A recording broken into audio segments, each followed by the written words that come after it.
ভারত মাতার কাহিনীটি যদি না জেনে থাকেন অবশ্যই কাহিনীটি জেনে নিন।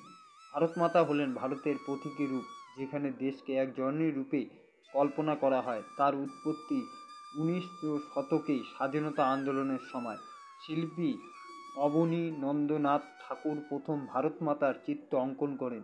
চার হাতে ধরা আছে ভগবদ্গীতা, ধ্যান কাপড় ও একটি মালা। এতে দেশের সংস্কৃতি, কৃষি, শিল্প ও জ্ঞানের প্রতীক ফুটে ওঠে। ভারত মাতা স্বাধীনতার জন্য সংগ্রামীদের কাছে প্রেরণার প্রতীক হয়ে ওঠে।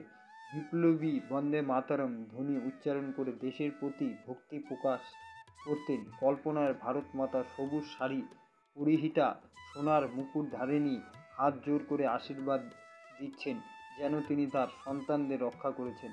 আজও ভারত মাতা কেবল একটি চিত্র নয়, বরং ভারতের ঐক্য, শক্তি ও আত্মত্যাগের প্রতীক।